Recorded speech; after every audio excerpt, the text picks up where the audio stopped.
Hi, good afternoon, and welcome to the meeting on MacArthur Park and Proposition 68. Today is Wednesday, February 3rd, 2021, and this is a meeting hosted by the Department of Rec and Parks with Office of Council Member Gil Cedillo. My name is Stephen Tran from the Department of Recreation and Parks, and I welcome you to the fourth meeting on the proposed project at MacArthur Park for the Proposition 68 grant funding. So our meeting is being held on Zoom, and you can also join in through Facebook Live. At the conclusion of the meeting, we'll upload this presentation on our YouTube page, and you can forward that to your friends and family that you want to have access to. So as I said earlier, this is our fourth meeting, and so we've had 3 meetings in 2020. And we will have another meeting on February 10th, and that will be our final meeting. And just to go over some brief guidelines, we have a sign-in sheet in the chat box, and I want to encourage you to sign in as soon as possible. Yumi has provided you with the link. It's a very short sign-in sheet, and it will help us keep track of attendance, which is very important for the grant application. Now, today we will have actually 2 presentations and 2 questions and answers. The first presentation is from Cedars-Sinai. It will be presented by Laurel Barrage, and it will be about the health benefits of park usage. We'll have a question and answers, and then following that, we'll go over the actual project overview for the Proposition 68 application. Now, at the end of the meeting, we'll have a survey link for you where you can actually click and take a survey. So you can tell us how we're doing, and also we will present some questions on the project that you can chime in if you choose so by entering all your comments in the survey. To go over today's panelists, so we have Luis Gonzalez, the Deputy Director of Community Organization from Council Member Gil Cedillo, and from Cedars-Sinai, we have Laurel Barrage. She's a research advisor from the Cancer Research Center for Health Equity. From the Department of Rec and Parks, we have Daryl Ford, our superintendent from the Planning, Construction, and Maintenance branch. We also, from the Grants Administration section, we have Bill Jones, our Chief Management Analyst. I'm Stephen Tran, a Senior Management Analyst, and we have Yumi Sangan, our Management Assistant.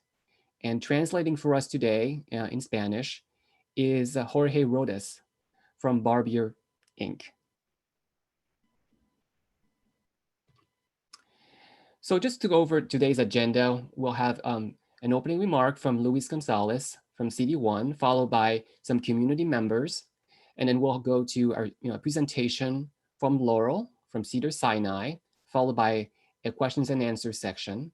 Again, I'll go over the Proposition 68 guidelines. Our superintendent, Daryl Ford, will go over the project that is proposed for Prop 68, and then we'll end it with the questions and answers and survey. So first thing I'd like to do is hand over the presentation over to Luis Gonzalez from the Office of Council Member Gil Cedillo for an opening remark. Luis? Well, good night, everyone, and thank you so much, Stephen. Well, first of all, thank you to all of you that took the time to be with us tonight and be part of this presentation. As you know, this is the first time that you are attending one of these. This is a proposition that by the state that grants money to different municipalities like the city of Los Angeles in a way that we can create different improvements in the park. In this case, it's very important for the community to come together and to help, the city, the department, and also our office identify what's important, to bring to the park. We have identified, different elements based on your recommendations from the last meetings and also from some emails and some also phone calls that I have received about what is important. What elements are more important to bring to the park.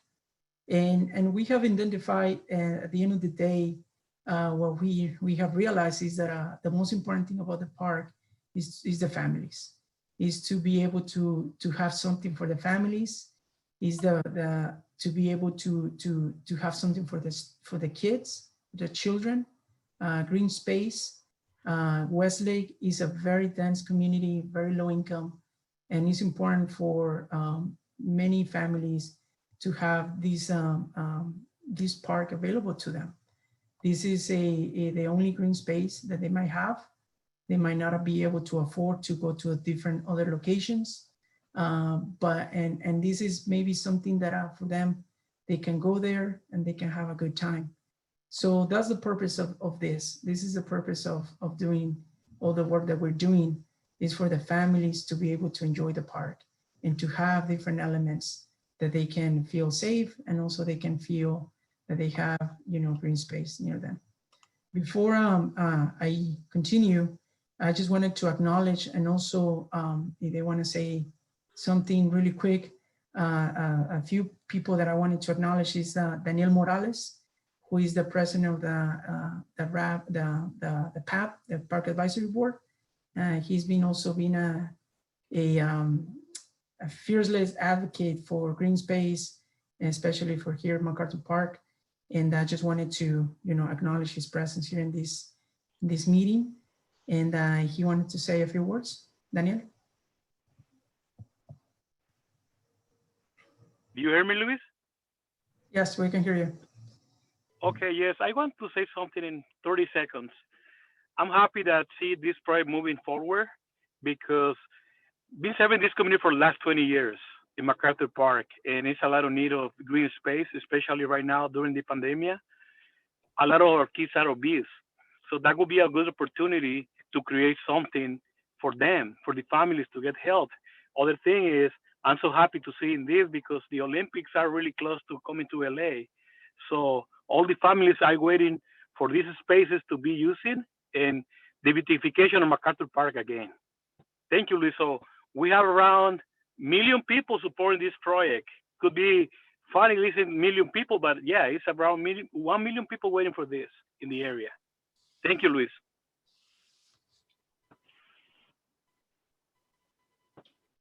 Luis, I think you're on mute. Oh, I'm sorry. Apologize for that. Also, thank you so much, Daniel, for that. So also, I don't know if we have Eduardo Aguirre, the president of the Westlake South Neighborhood Council with us. I do not see his name present in the attendee list, Luis. Okay. And also, I would like to acknowledge also the members of the MacArthur Park Neighborhood Council that are also with us today. So thank you so much for your support, and looking forward for the presentation. Thank you so much. Thank you, Luis. So next, I'll introduce you to Laurel Barrage. And let me tell you a few things about Laurel. So Laurel is a public health professional with expertise in health disparity research. She has a master's of public health from the Graduate School of Public Health at San Diego State University, and a bachelor's of arts in social ecology from UC Irvine. Her early career was focused on global health research, and she's traveled widely as part of her projects. Now, over the last 9 years, she has worked to address health disparities among adolescents and young adults with cancer in the greater Los Angeles region. And Laurel's currently the research advisor at the Cancer Research Center for Health Equity at Cedars-Sinai, and supports efforts to reduce cancer incidence, mortality, and high-risk behaviors in under-resourced neighborhoods in Los Angeles County. So without further ado, I'll introduce you to Laurel, and I will switch, allow her to basically present.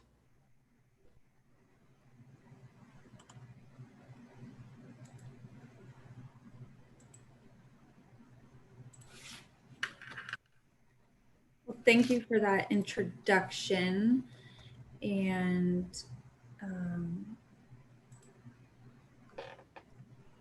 can you see this? Yes. Okay, great. Oh, where did it go on my desktop? There we go. Well, I think really Luis and Daniel did such a nice job of just stating why this is so important, why parks are important in our communities, and why parks that people want to come to and use are especially important for physical activity and all sorts of health issues. So I hope to just sort of set the stage for what community-driven research tells us about why parks matter for health. And so thank you very much for the opportunity. Again, this was sort of just mentioned by Luis and Daniel, and I imagine most people would agree that parks now serve many different purposes in our communities. They are a place that can foster mental, physical, and spiritual health. They're a place that can help advance health equity and help kids flourish. They can be a place that help combat chronic disease, and particularly by encouraging physical activity. And so I want to narrow in a little bit now about physical activity. So conversely, being physically inactive continues to be a significant public health concern. And, as was mentioned, the rates of overweight and obesity are rising and continuing to rise, and especially among our youth. And this is particularly a problem in Los Angeles and with this pandemic that's we've all been enduring. And these are a concern because physical activity can have negative health outcomes like cardiovascular disease, diabetes, sleep apnea, asthma, and several cancers. What's more disheartening is that these disparities are much worse among young girls and different minority groups.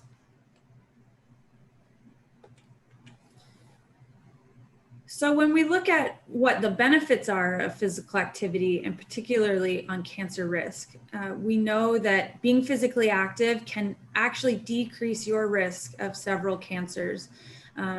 Even if you are in a category of people who are maybe overweight or obese or have a history of smoking. And for cancer survivors specifically, those who are more physically active live longer and have less side effects than those who are not as active.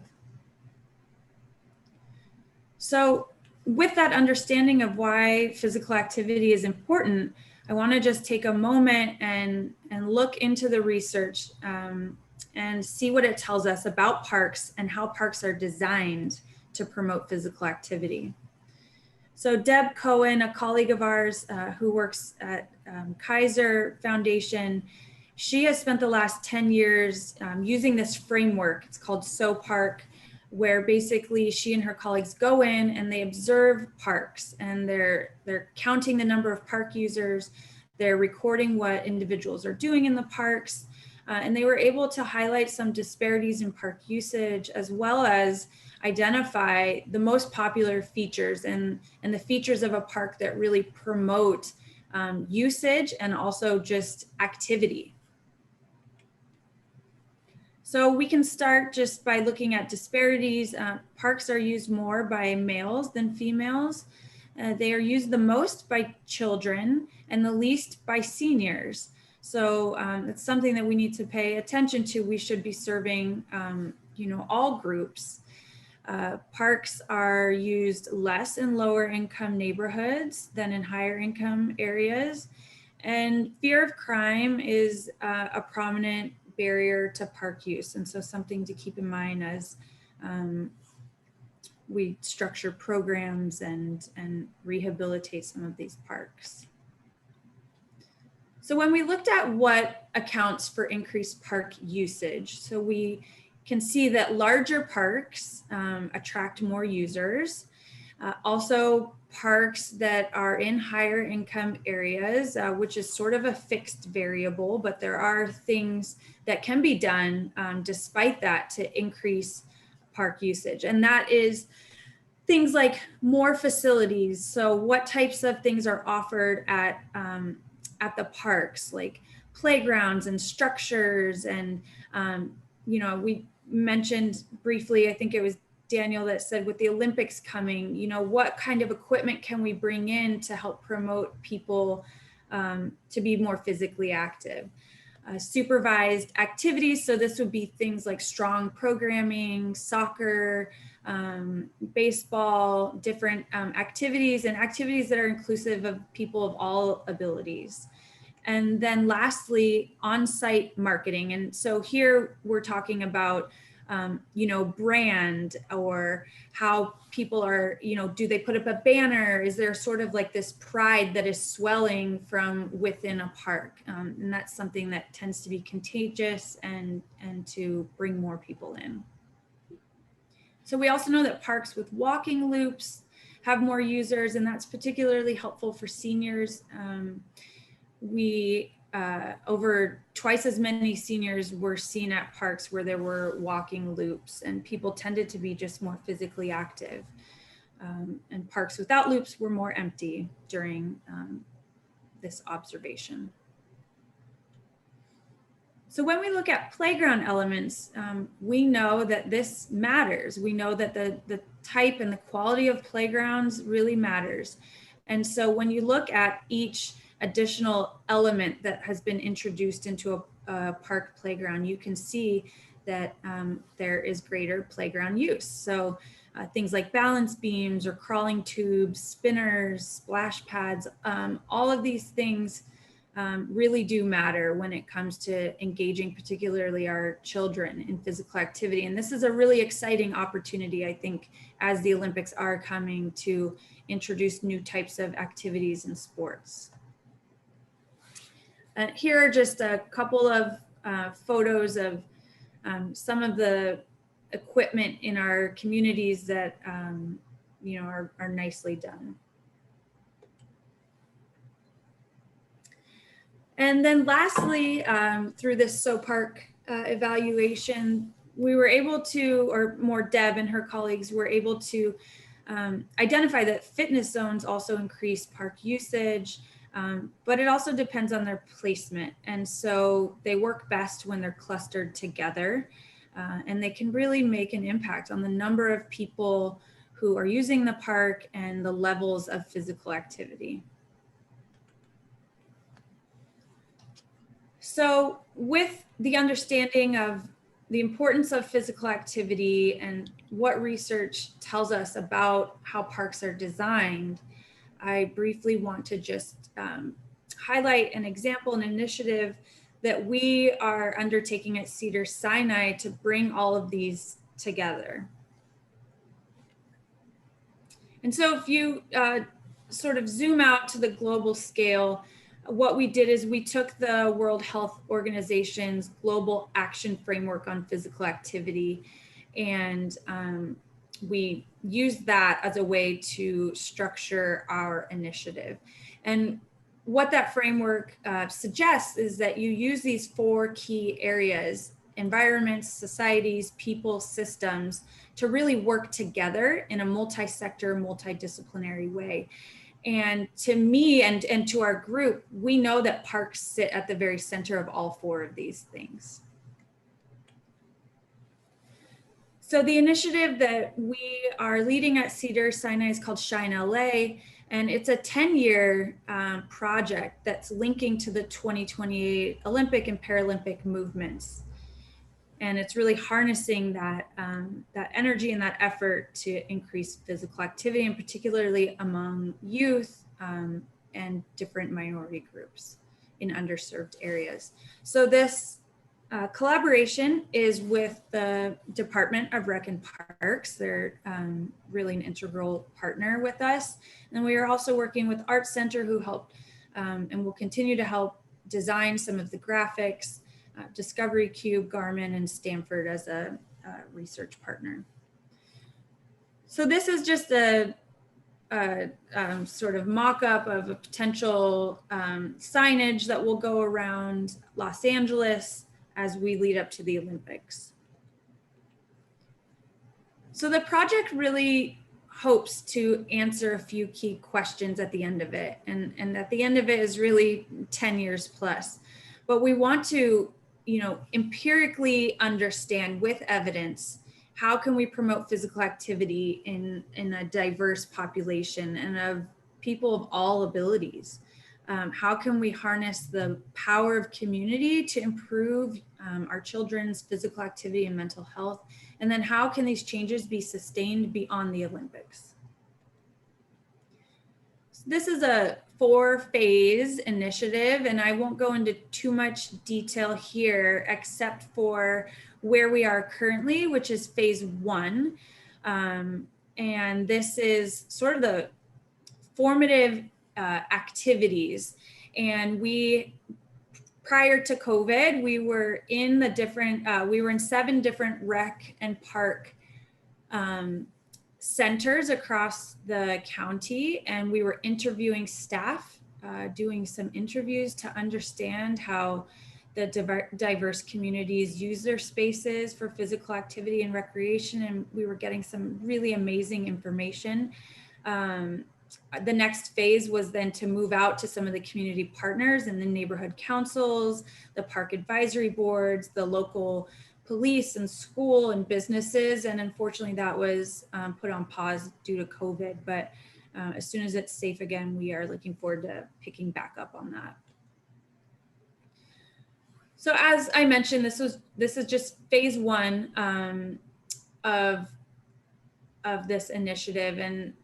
And the idea is that each phase informs the next phase. And it's this iterative process where we're continuing to be in the community, listen to the community, the needs, the barriers, the challenges, what's working, what is not working, as we design the intervention that ultimately will occur the year before the Olympics in 2027.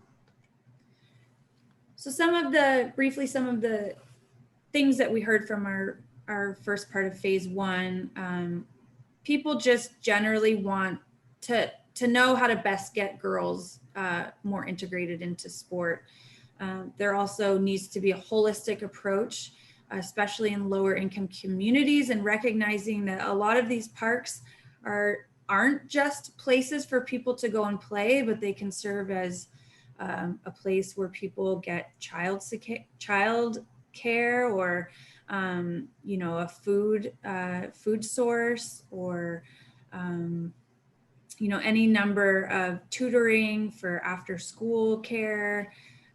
There are a lot of different, and I know some of the rec and park centers have senior centers, and so there just really needs to be a holistic approach in these communities. And also good quality programming is super important. So if you have a program, it does better if it's sort of rolled out in a professional way. And I know the city's working really hard to just put good quality programming out there.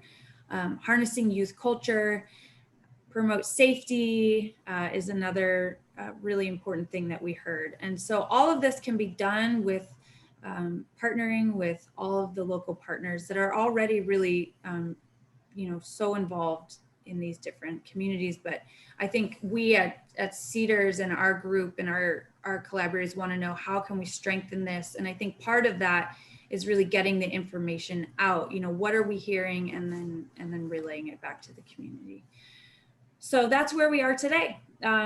Listening, identifying challenges, identifying common goals that will hopefully be shared across the county, and designing a menu of these interventions that will help improve physical and mental health in our community.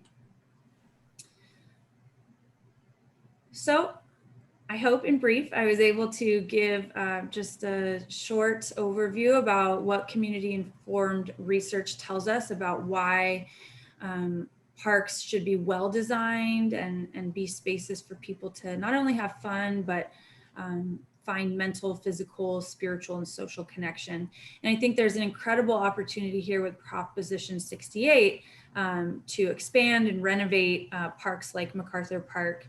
And just with this understanding that this actually directly improves lives. And so that's an amazing thing, an amazing opportunity. And we are happy to help and support that initiative however we can. So that's it. Happy to take any questions. Sure. Thanks, Laurel. And so at this point, we'd like to know if anybody has any particular question about Laurel's presentation. And if you can please just type your questions in the chat box, we will address them.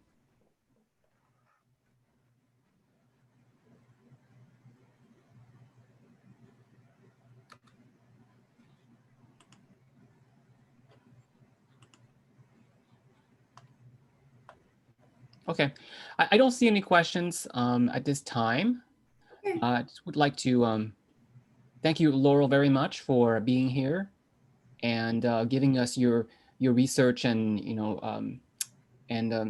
this knowledge and this information on research-oriented information that as to why we are doing this, through Proposition 68. That's although Shine LA is a different initiative from Proposition 68.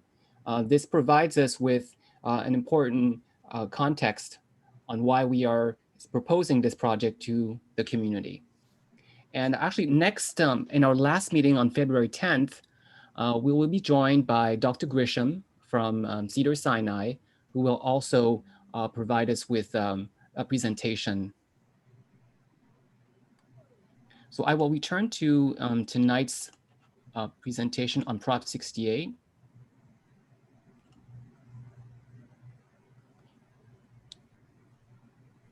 So what are some of the objectives, for tonight's meeting? So we want to inform you on this funding opportunity. We want to develop a project, for this funding opportunity, and we want to engage the community on this project. We want to listen to your ideas and your feedback and incorporate, your feedback in this project to the best of our ability. Now, from the last meetings, last 3 meetings, we have heard a lot of, ideas. Some of you have suggested, ideas on public art by engaging community artists, mosaics, sculptures, art seat walls and benches. We've also heard, proposed themes and cultures, Latino culture, on nature, on Western themes, on history, and also on ideas surrounding senior leisure services. You've also asked for more recreational activities, such as the fitness, based on the fitness equipment, pickleball court. And although this grant is a capital projects grant, so it will not fund recreational activities, we hope that by providing the infrastructure that will promote more recreational use. You've also commented on the lake quality improvements, and that is a separate project that's being undertaken by different departments within the city of Los Angeles. This project is essentially done in tandem with that project. And so tonight's presentation is on the park development. You also indicated to us that you'd like to see more landscaping and greenery, as well as more lighting.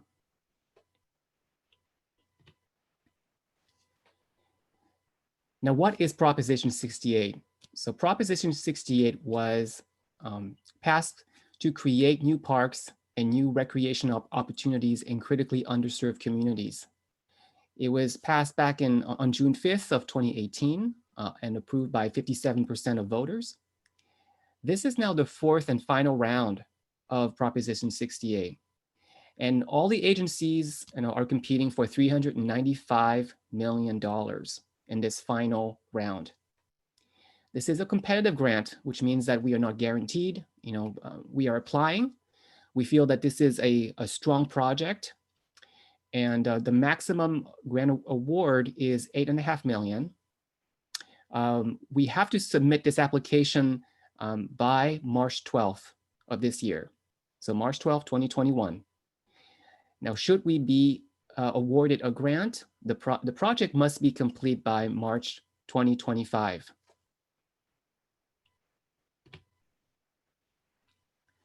So to go over some of the round 3 results, during round 3, the state received 478 applications, which requested a total of $2.3 billion. And all those applications were competing for around $255 million. So the average application requested 4.8 million, and the average grant award was 4.1 million. Now, out of the 478 applications that the state received, the state awarded 62 grants. And out of the 62 grants, 28 were for the creation of new parks, 14 were for the expansions of existing parks, and 20 were for renovation projects. So in this particular project, we are doing renovations to MacArthur Park, which is an existing park.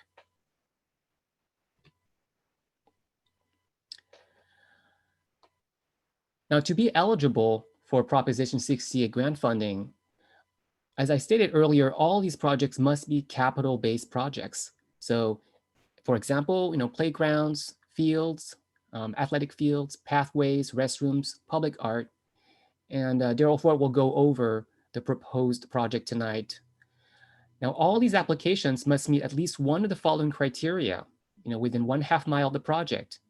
It has to be 3 acres or less of parkland per 1,000 people, or less than $56,982 in household median income. So as long as we hit either one, we qualify. In this particular case, the community surrounding MacArthur Park actually qualifies under both, because we have 1.04 acres of park acres per 1,000 people, which is less than the 3-acre threshold. And the median household income is $32,448, which is well less than the threshold of $56,982.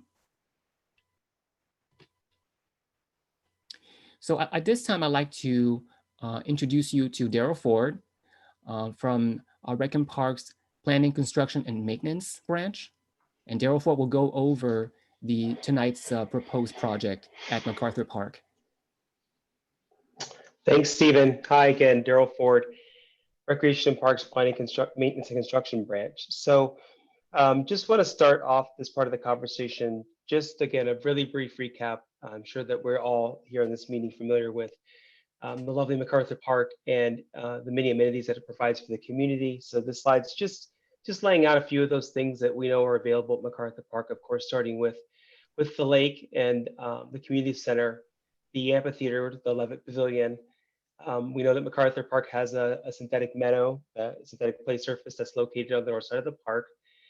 Has existing playgrounds, public restrooms, obviously a lot of walking paths and opportunities for people to move around in the park, and a variety of places for people to sit, enjoy the landscaping, and of course the multiple instances of public art that are located in the park. So just again, setting the stage for these are all the things that are currently in MacArthur Park and the amenities that are currently available for the community.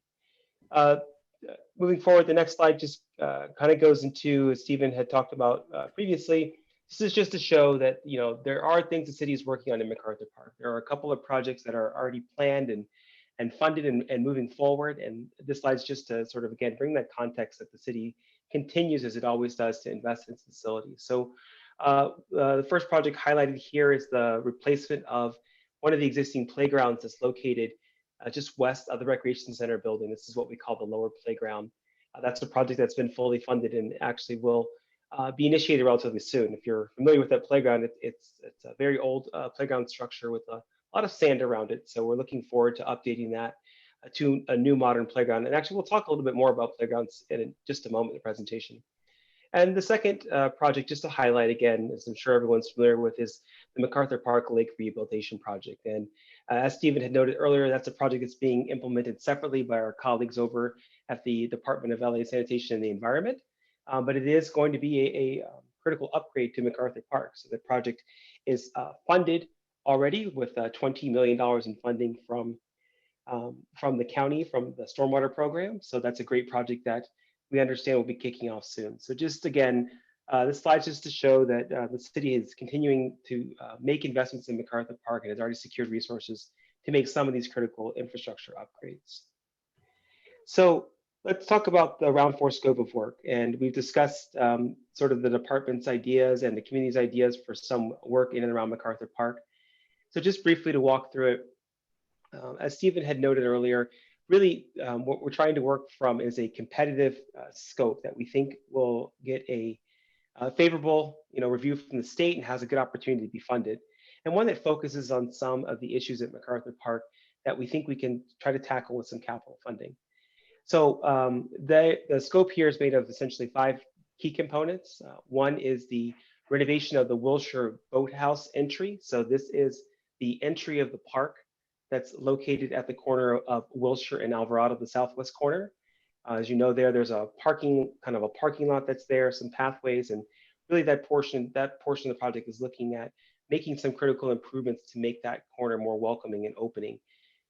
We also are looking at renovating the southwest entry of the park. This is the 7th and Parkview corner, and we'll talk a little bit more about that tonight as well. Again, the same idea is to continue with making the entrances to the park more open, more welcoming, and more inviting. We're looking at putting a new playground as well in the southwest corner of the park. Again, it's just kind of highlighting something that Laurel had said in her presentation. It's really about adding opportunities for physical activity for kids, bringing activities to that portion of the park. Of course, there are the playgrounds in the north side of the park. MacArthur Park's a large park, and a new playground in that southwest corner is something we're looking at as an opportunity really to provide a space for kids and families to enjoy on that side of the park. We're also looking at making significant improvements to the restrooms here. We're very much aware of the concerns about the restroom situation in MacArthur Park, and it's something that we want this to take advantage of this funding opportunity to try to address. So there's 3 portions to that. One is that we're looking at replacing one of the freestanding restrooms that's located on the Alvarado Street side of the park.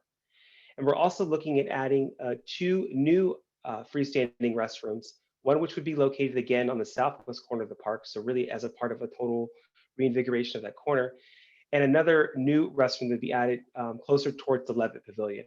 And again, we're familiar with the need for bathrooms in this area of the park, and that it's particularly when the Levitt Pavilion has performances there that often the department needs to bring in, or the folks at Levitt need to bring in a portable restroom. So we do know there's a need for some additional restrooms in that location. So again, restrooms are a key component of the grant scope we want to put together.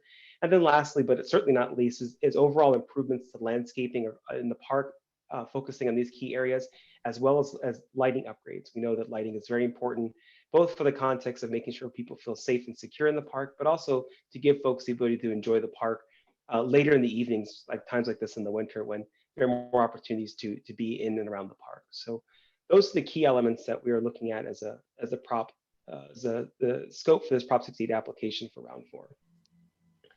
The next slide just kind of illustrates essentially where these various improvements would be, as I kind of walked through before. And again, just to kind of point out that it's improvements across the park in different areas, but really focused on some targeted improvements that we think we can accomplish in the time frame that we would have if we're successful with the grant and with the amount of funding that's available. So the next slide is going to talk about one of the main topics that we want to talk about tonight and just bring to your attention. But of course, as we said all through this meeting, this is about hearing from you. So we just wanted to focus some time and talk a little bit more about the southwest entry and the proposed play area over there. And we're really focusing on this because we had a lot of good feedback in some of the earlier presentations. Some people with concerns about adding a new playground, some people who wanted to talk a little bit more about potentially how those playgrounds could look and be themed. And that's something we want to talk a little bit more about.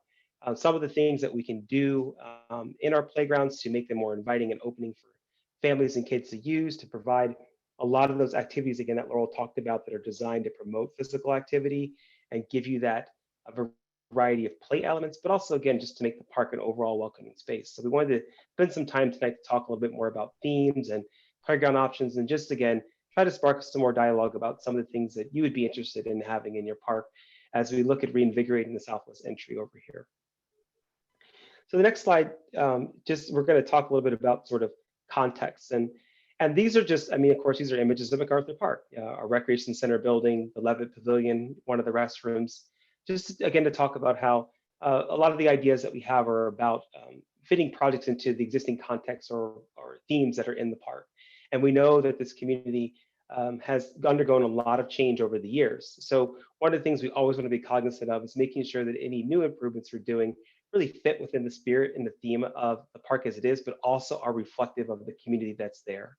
So this is just again to show that we think a lot about making sure that the parks look uniform or have a theme to them, or that they really feel like a coherent space. So just some reference images of some of the facilities that are in the park, and of course a picture of the lake. So just want to talk a little bit about sort of again just hitting on that theme to go back in time a little bit to talk about a project that the city did complete a few years ago at the 7th and Alvarado entrance, and just focusing on this one because, as we said earlier, we're proposing to take a look at 2 of the other entrances in the park, and we felt that the 7th and Alvarado entrance was a successful project that was supported by the community and really turned out, we think, really well. So just as a frame of reference, if you're not familiar, this was the enhancements that we did at the 7th and Alvarado Street entrance to the park, where we added a new plaza, we added some new pillars there that are opening into the park. There's landscaping, there's seating, there's paving, and there's a nice walkway that leads down to the lake. So again, a lot different than what that corner used to look like, and we think a very welcoming and opening entrance to the park. And it's kind of some of the ideas that we want to build upon when we're looking at some of the other entrances to the park, because it really showed us that just providing those open spaces and better spaces into the park helps bring people in there and helps make it feel like more focused and unified space. So the next slide is just again talking a little bit more about kind of what went into the MacArthur Park on the 7th and Alvarado entrance. Again, as I said before, it was really a brand new entrance. It was trying to enhance that corner to make that park more open and welcoming. We had a lot of dialogue with the community to bring that project to fruition. There's the nice pillars there that, one of them says MacArthur Park and one says Westlake on the others, the nod both to the park and of course to the community that it's in.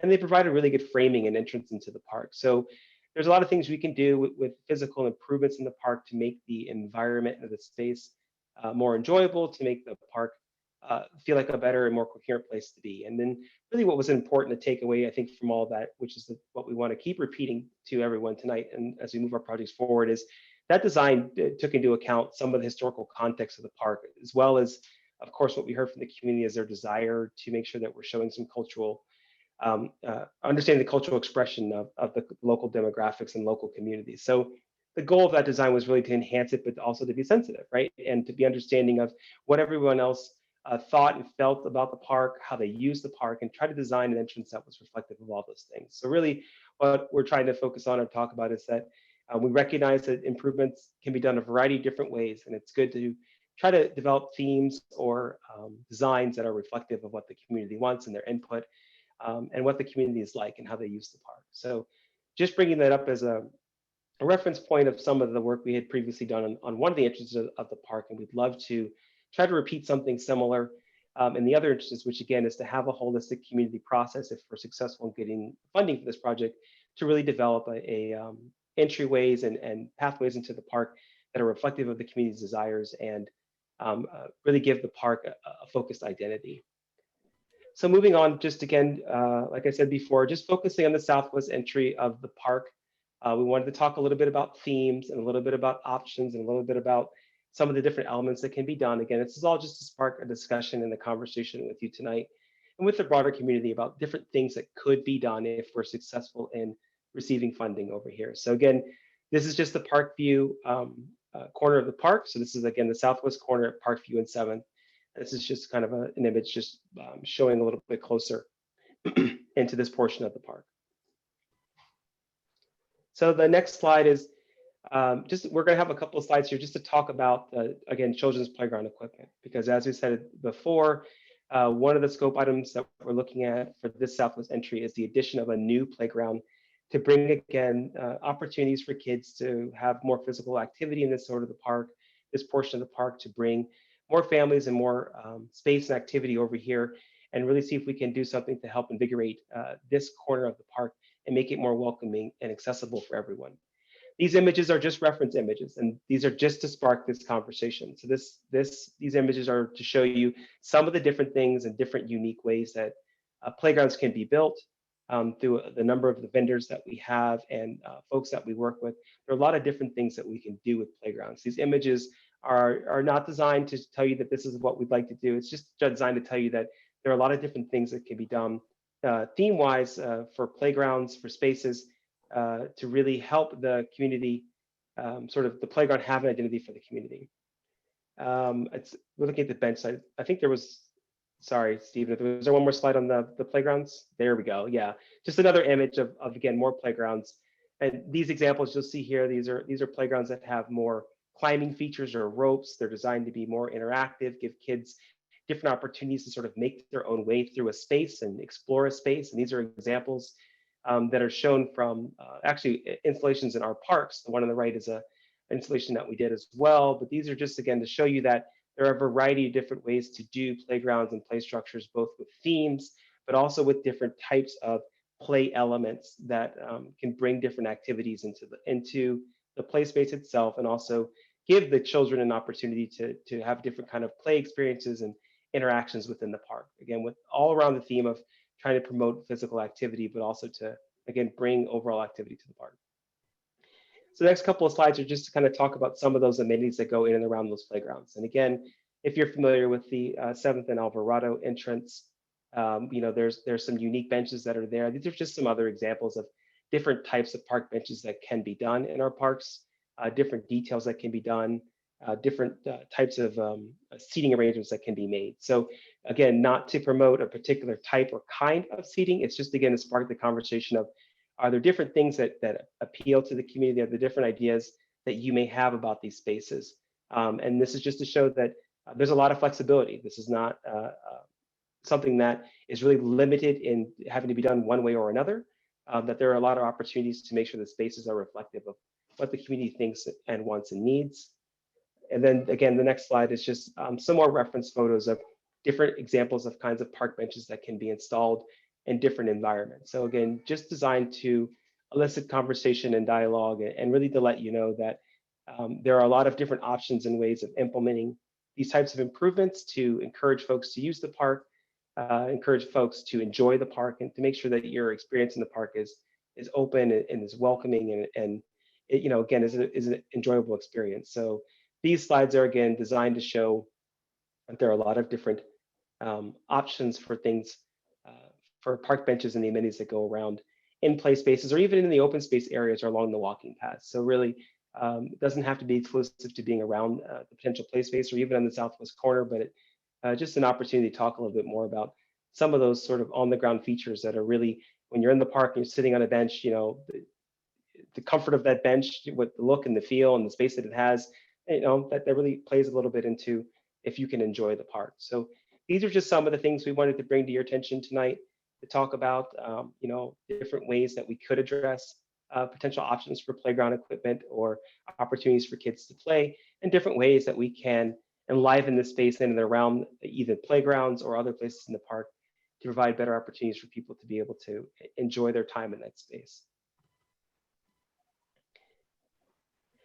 So again, just this survey, this slide talking about some of the survey questions, is just really thinking about sort of, if we had a playground, what are some of the themes and design features you'd like to see? Is it slides? Is it ropes? Is it climbers? Is it spinners? There's all kinds of different types of playgrounds that could be built, and also to help us inform us about some of those themes. We know that there are efforts underway to bring more kind of a representative of the local culture into the park and the areas around it. And we want to make sure, again, if we are successful in a project at this location, that we have an opportunity and an understanding of the types of things that are themes or designs that would appeal to the community, that we could further upon in our design approach if we're, again, successful in getting funding for this project. And then again, the next slide just again talks about park benches. Any ideas you may have about benches, any things you like or dislike about benches, or the kinds that we have in the park now, or other parks where you like the kind of benches that they have there, or just any of your thoughts about places or ways that we can make the space more enjoyable for families to sit and enjoy, for people to sit and enjoy, and to be in the park. And we know that again, park benches, they seem like maybe a small part of an overall project, but that little piece of comfort, if as a parent watching a child play or just to look out over the lake, we know that it's very important. Even those small elements like that. So we did want to spend a little bit of time just to again share some ideas and some images of different types of things that could be done with you to help spark some more conversation about what we can do in this potential grant application to move it forward and have some ideas and some thoughts that are reflective of your input. So I think Stephen, go ahead, Stephen. Oh, no, sorry. Thank you, Daryl, for your presentation. And we've arrived at the questions and answers section. So at this time, I would like to go over the questions and comments that we received. And we'll pose the questions to the panelists to answer,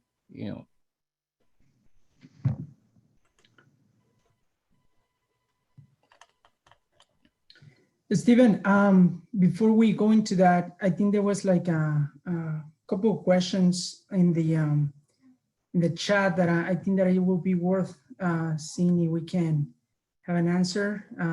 I think there's one. Let me check. Is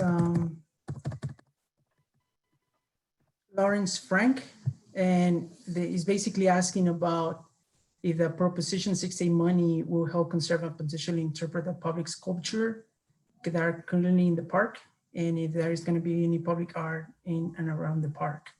So I think it was something that maybe I just don't want, we don't want to miss that question. If that's something that we can answer. Sure, we can answer that. And this was a topic of earlier discussion in previous meetings about public art. And Daryl, can you go over, like some of the previous,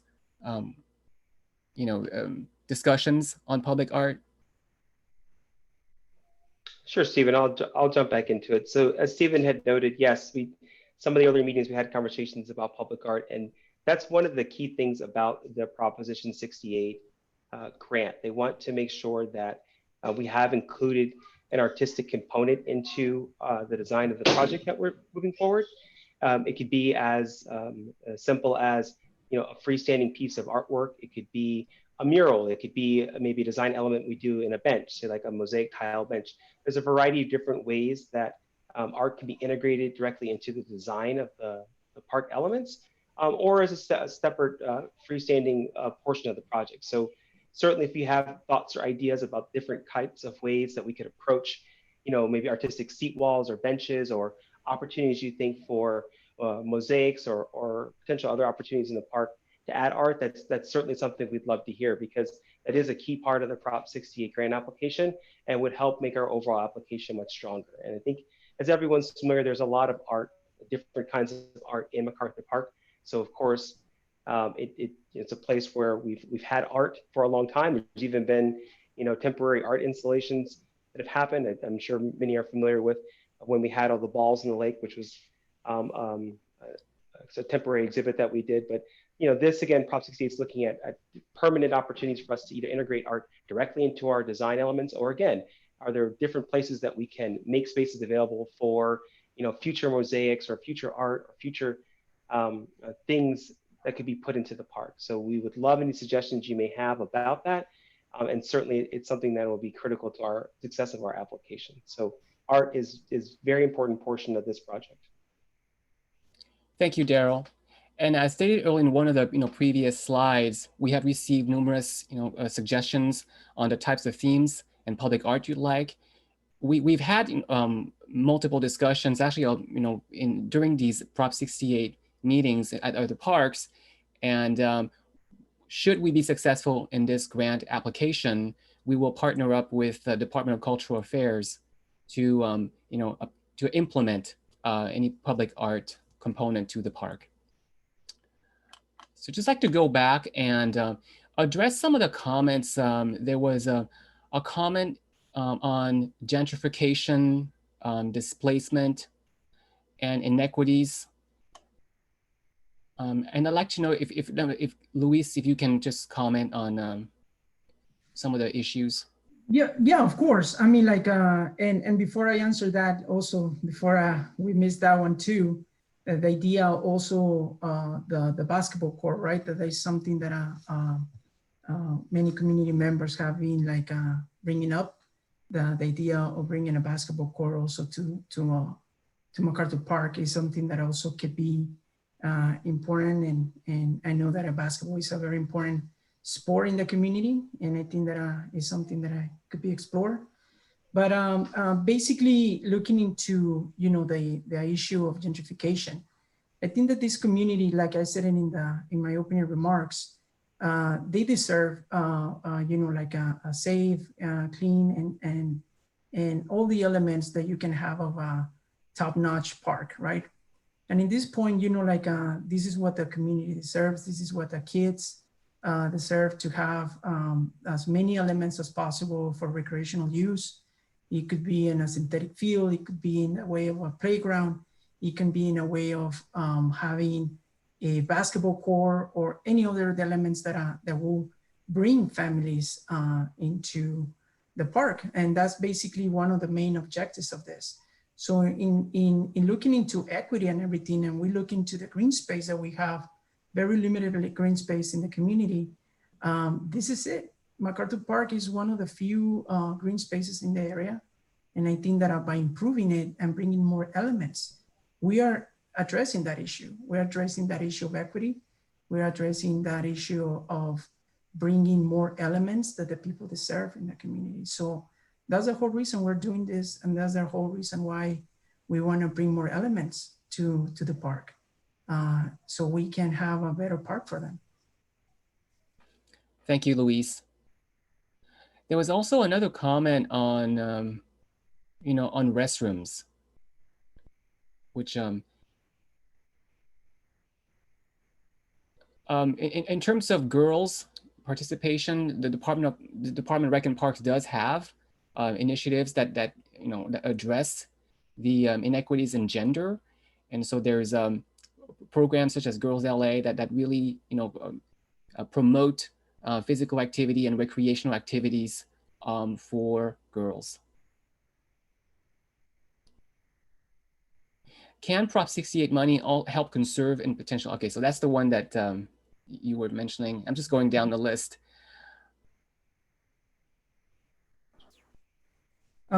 I think there's another one about the exercise equipment for the elderly.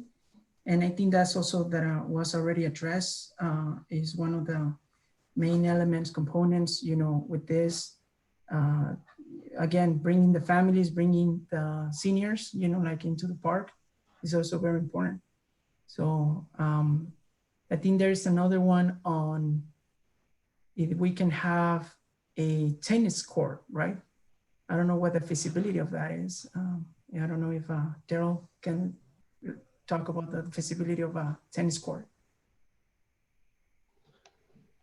Certainly, I can try. So yeah, I think what would be very helpful for us to hear is if there is a desire for more active recreation activities in MacArthur Park, what would those be? So tennis courts are potentially one of those. Basketball courts, I heard, were another. And then again, the commentary about potentially adding adult fitness equipment into the park. So it would be great to hear either in the comments or just as some of the follow-up maybe after the meeting, if those are ideas that the community has some strong support for. And then we can certainly look at where in the park those particular amenities could potentially be placed. Obviously, you know, tennis courts and basketball courts require flat spaces, and tennis, of course, requires fencing around it so that the balls don't run around. So you need to make sure that you're not causing other conflicts with other activities. But the key thing, I think, is just to say that if there's an activity or desire for more tennis or basketball or other types of active amenities like that, please do let us know either in the chat or just directly so that we can follow up and really investigate if those are potential options for this project in this grant. And that's what we're here tonight to hear from you, is what you want. Thank you. So just another comment is, I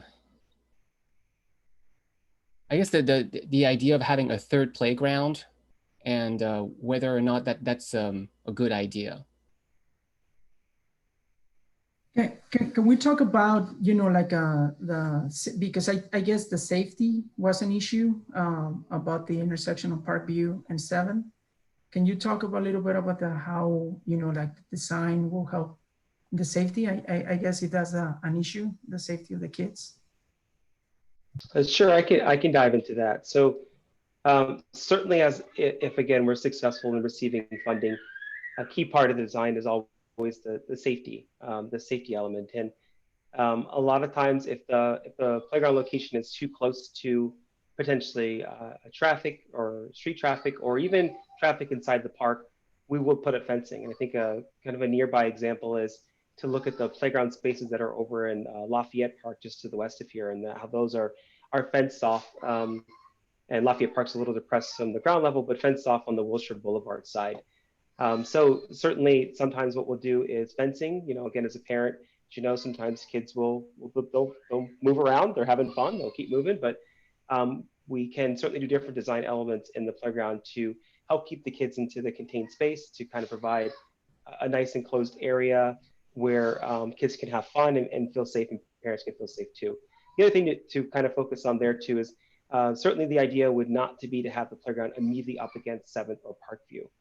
If you're again, you're familiar with the corner there over there and the sculpture that's in there, part of the idea would potentially be to place the playground further back behind that sculpture. So essentially to the east, kind of tucked there behind the clock sculpture in that sort of area as it slowly kind of heads down towards the lake. So there's a nice flat pad over there where you could tuck a playground over there, really put it into the space so it's not intrusive, but also so it's far enough away from traffic so it feels like a safe and comfortable space. But those are the ideas that as you move into the design process, the designers will really look into to make sure we're creating a space. The flat answer is we're not going to build a playground space that's going to put any kid in danger.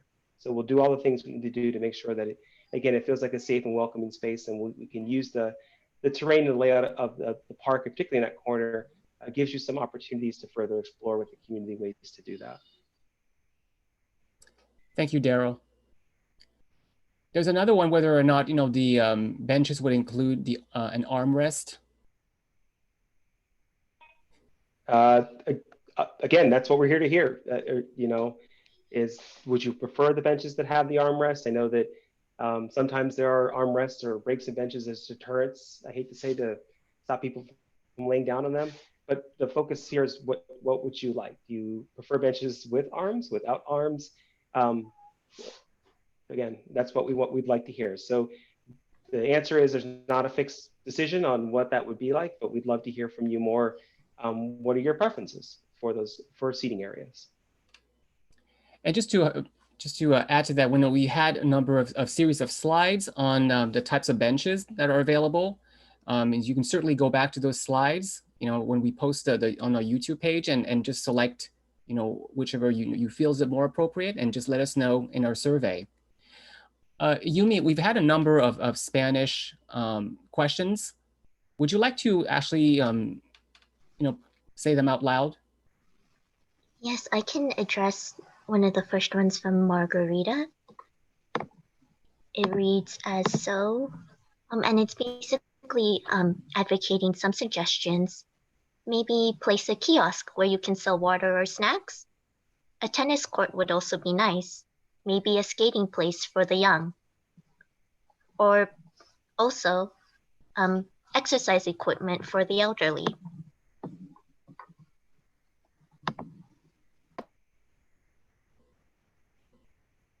Thank you. And so have we actually addressed any football field already?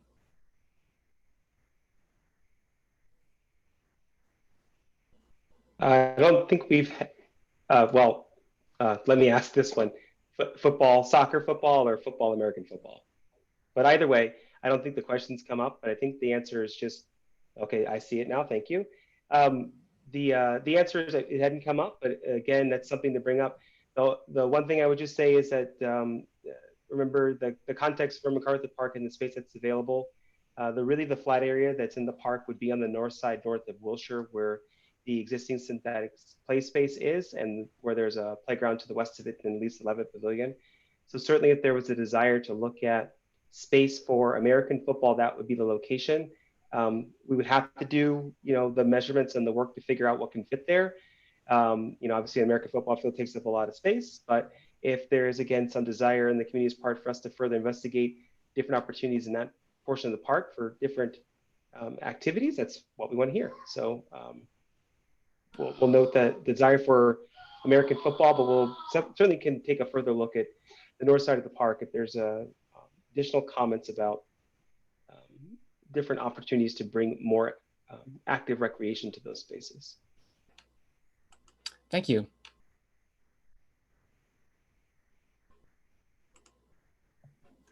I just have a follow-up question on that one, the American football field. And that one doesn't necessarily have to be the dimensions of professional football field, right? Like it could be something like pee-wee or for the kids or flag football.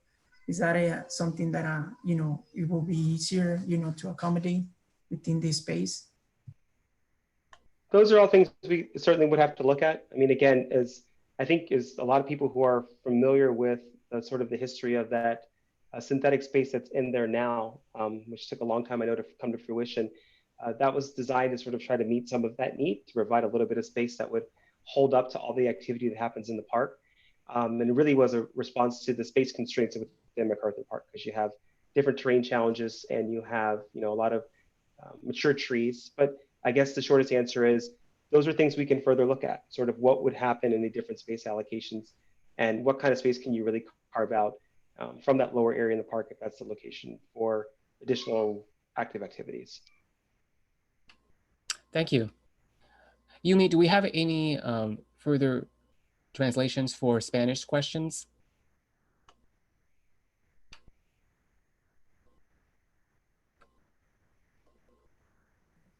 Yes, I do see one from LG Stylo 5, which is essentially advocating for an area in the park for the elderly because a lot of them are hit by soccer balls.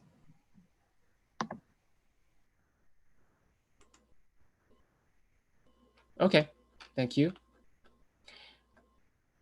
Do we also have any questions on our Facebook Live? Hi, Stephen. We actually do have a few questions on Facebook Live. And it's also advocating for or making some suggestions. One of the comments, unfortunately, they didn't specify the area, but the comment was, it's a very small space and very compact. I took Zumba there once, and it was too small and there weren't many programs. And some suggestions that Stephanie Ramirez would like to include is maybe ziplining as like at Griffith Park, or bike rentals possible. Maybe aerobic stepping stones on the benches for women working out. We need some more minor exercise equipment for mothers who may want to work out as they watch their kids. All right, thank you. So we actually welcome, I see a lot of suggestions on synthetic, on different benches, public art, and football. So if you could just go to our survey link and just, basically provide us with your ideas, and so we can have all that, collected. Okay. Do we have any more questions as far, as any other element that you'd like to see, or would you like to essentially revisit anything that was discussed tonight? And just feel free to do that. Okay. One comment is, I'd like to see a swimming pool for family and the elderly.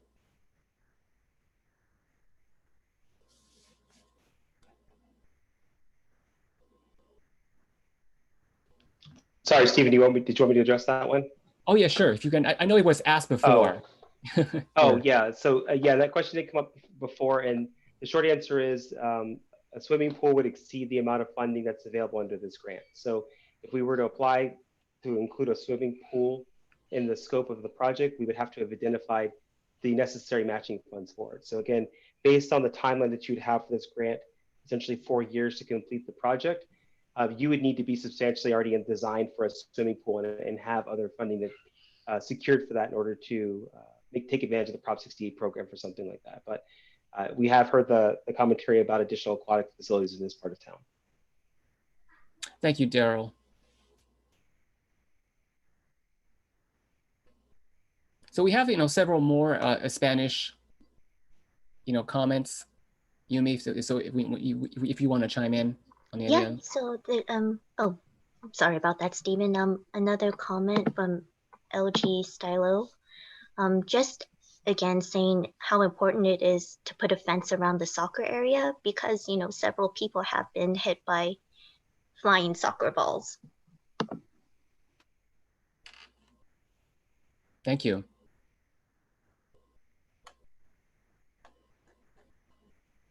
So we'll wait for a few minutes, for any additional questions and comments, either on the Facebook Live or, on this Zoom platform.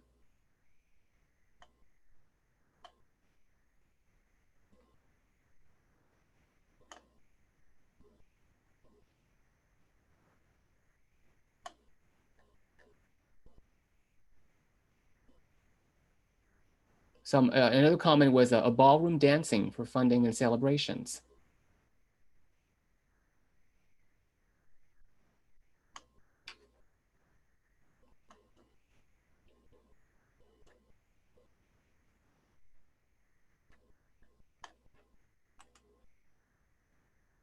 So we'd like to just, take a few more questions if you have any.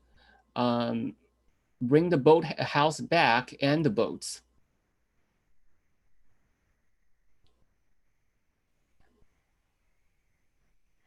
So Stephen, I can address that. With the boathouse, we do have, and we are looking through state parks on a boathouse and bringing that back at some point. Certainly, the renovation of the lake would be most important at that point. And once the lake is renovated and we work with sanitation to bring that lake up to standards, the intent of Rec and Parks is to bring that boathouse back and possibly add recreational center activities in conjunction with that boathouse. Thank you. Thank you, Bill.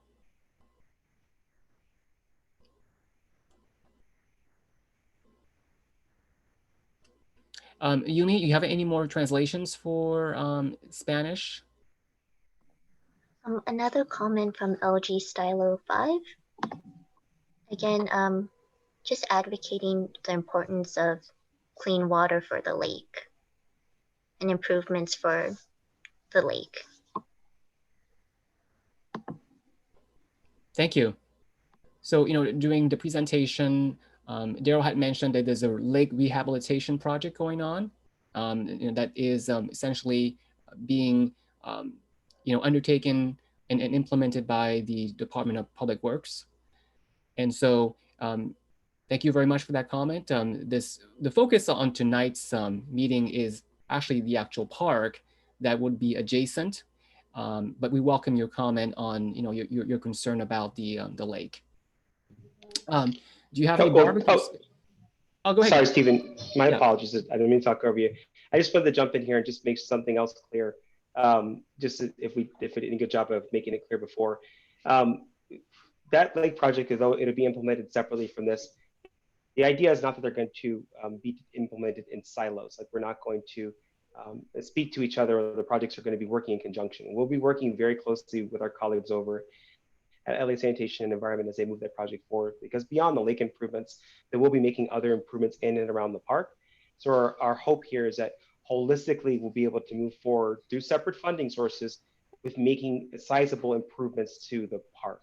So while they will be separate projects, they will be working in conjunction to bring you overall improvements, because that lake project certainly will have different changes they'll be making in the landscaping around the lake to help capture stormwater and other improvements there. So we want to make sure that the two projects are working together if we're successful in getting funding like they have been. So I just want to make sure that's clear. While it's a separate project, By no means will it be happening in a vacuum.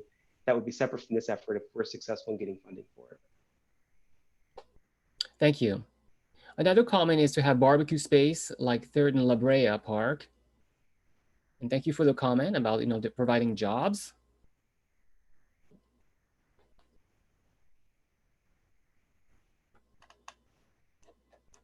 So I think I am from the consortium of the Safe Clean Water Project. Your ideas could not be further from what we are planning. Okay.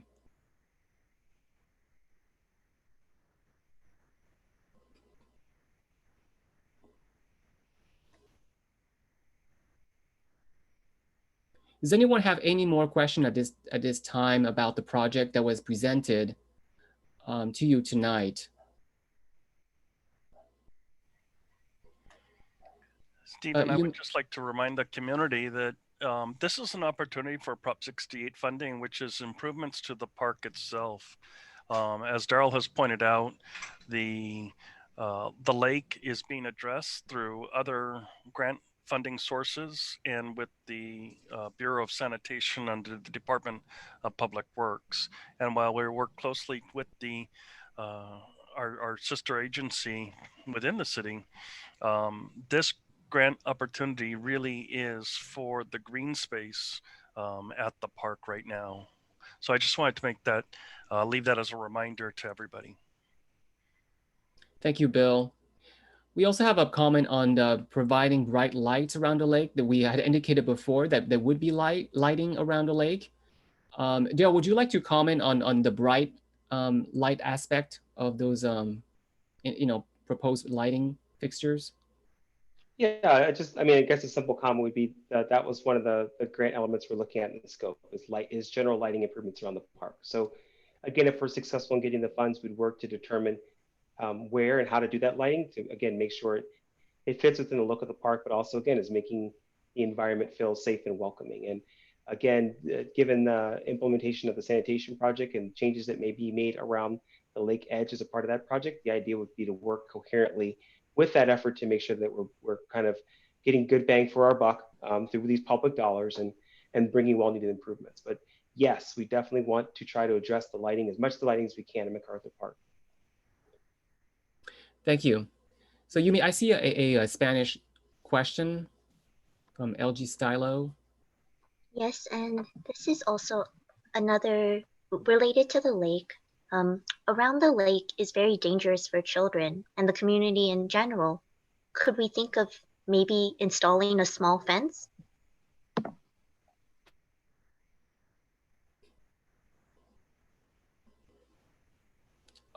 Thank you.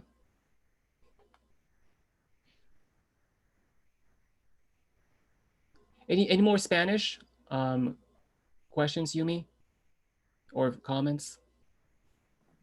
I do see another comment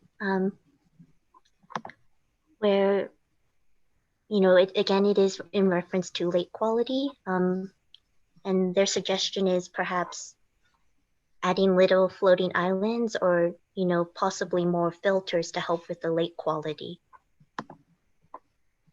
Okay. There's also another comment on a dog area, which I'm assuming like a dog park.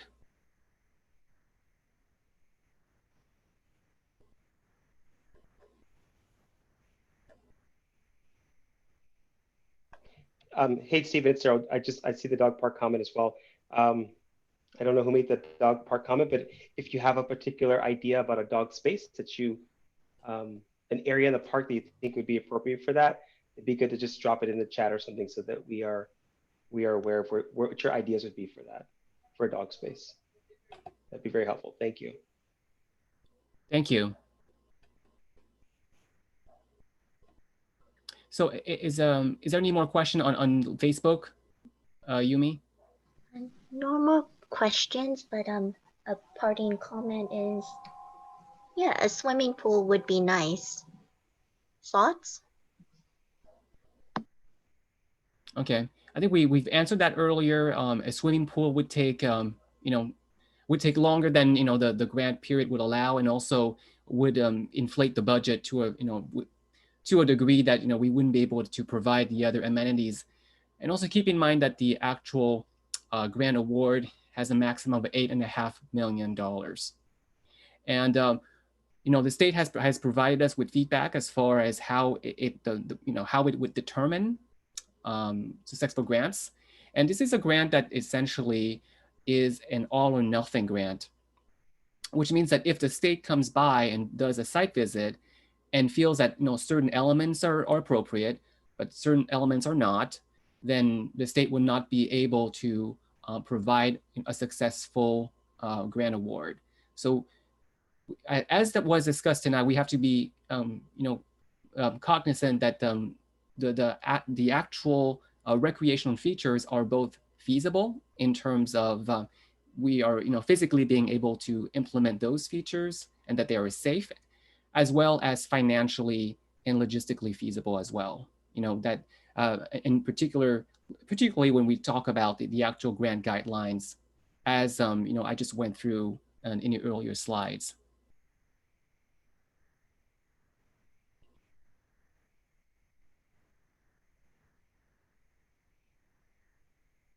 Okay, so we have more comments on dogs. And Yumi, do we have any other comments in Spanish that you'd like to share with us? Just another comment from LG Stylo again, just again advocating the importance of an area for pets and dogs.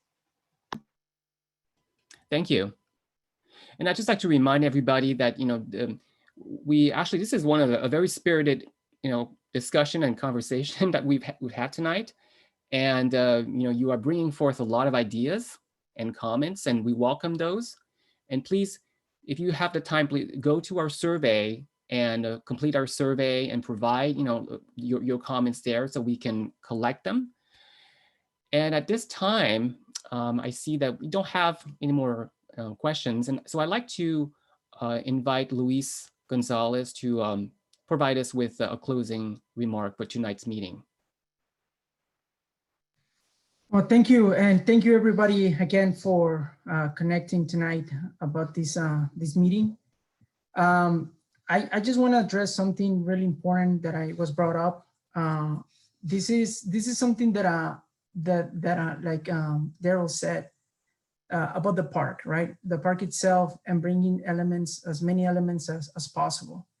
I think it's important to address that this is input from you, and from the community that has brought up here, right? This is going to be considered, all the elements that are being suggested are going to be considered. I can assure you that we're going to be looking at what is feasible and what is not. I know that there is a few things that you want to see. There is no, this is an application. It's still we don't have the money yet. It's something that the department is going to apply for. They have a project that they need so they can look at the different elements and see if the state will grant them the money. But what is important is that all these elements that you brought up are going to be considered, because they need to check what's the feasibility of it. Maybe a pool is beyond the realm of the actual project. Maybe a dog area is feasible. Maybe a basketball court, behind the band shell, it is feasible. A playground on the 7 and Parkview, the benches, the lining, which is very important, the restrooms. There's so many elements, and there's few things that they need to focus on. So they want to be so they can be successful in the actual application. But everything that you have suggested is going to be considered. Nothing has been decided yet. The input is very important. I know there was a comment about the input not being important, but it is. It is very important to us, your input, and everything that you suggest is going to be considered. So I just wanted to make sure that you know that, and we are listening. And Daryl, Steve, you, me, and Bill Jones are working very hard to make this possible. So, so with that, like, thank you to everybody that connected today. And thank you so much for RAP for, you know, working on this. Thank you, Luis. So tonight was the fourth meeting that we had. And our next meeting will be on February 10th, next Wednesday, and same time as tonight, 6 p.m. And we will, come back to you with another iteration of this meeting series to present to you, the project for your input and feedback. And so, on behalf of, Department of Rec and Parks, as well as the CD1, thank you, Luis, and thank you, Daryl and Bill, for your input tonight. And we will see you again on February 10th for our next meeting. So I wish you a wonderful evening. Thank you very much.